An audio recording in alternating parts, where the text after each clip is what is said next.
we want to support the government of the people of the Free State in the community media summit that they've done. It's the first of its kind. But on top of that, as GCIS, we are supporting the need for all local, provincial government, including entities, to support community media. In my olden days, I knew media to be a mirror of society.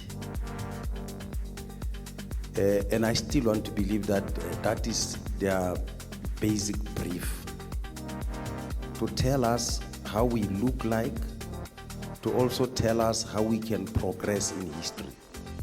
So I'm really putting a weight on this occasion to say I bank on you, people who command knowledge in this sphere, to guide us as those that are running institutions and to communicate the best of out of the best of what we are doing and criticize us at a point where we are failing.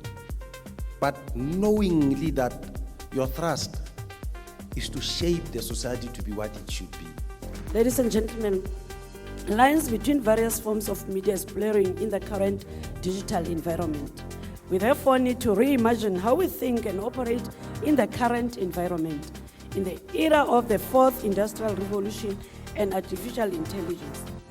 Therefore, and AI has changed the landscape of the media in general. Government parastatals such as the MDDA and ICASA, which are present here today, need to respond to these challenges and think about digitalization and how to assist with digital literacy for the sector.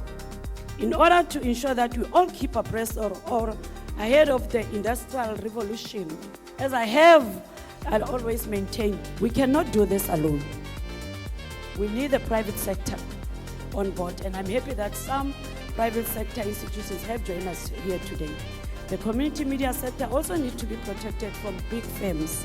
Big private sector organizations and advertising agencies also need to set aside funds for community radio, print, and TV. Whilst we understand that the sector is facing challenges ranging from governance, regulation, human and financial resources, this two-day summit must be geared towards galvanizing all relevant stakeholders to engage and develop a concrete way forward in resuscitating all aspects of the community media sector in the province.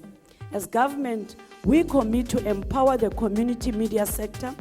This will, however, be very difficult if our media houses are not compliant. I urge all of you then to work on the compliance of this sector. Governance, I think, has been one of the critical failures that we see happen within this province.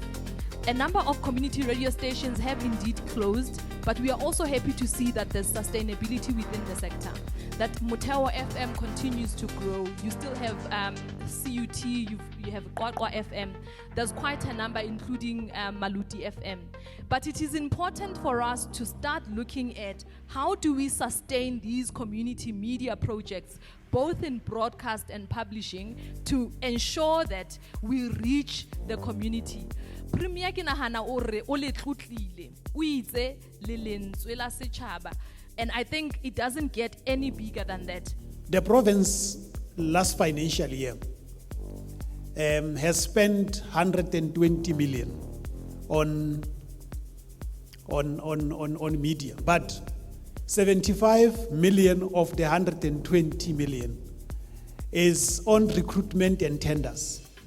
So it's not on messages that government wants to transmit to the citizens. In terms of what we are looking at, I think the main one from this slide for me is how do we then assist to open up those channels to allow for direct buying of the players that are in the space, such that we reduce the costs, but also as procurement officers, we must be directed by the communication strategies and plans, because then they know the target market, they know what is to be achieved. So we cannot dictate. to say on this one you must use X and Y. But if you are not going to tell us through proper processes and policies and documents, we are not going to be able to assist. Actually, my presentation was mainly based on issues of compliance, why and how we can help in community radio stations starting to comply, because the reason why most of them are closed is because of non-compliance. So because when they apply, we give them conditions in their license that they need to do. There's a compliance manual, the support is there.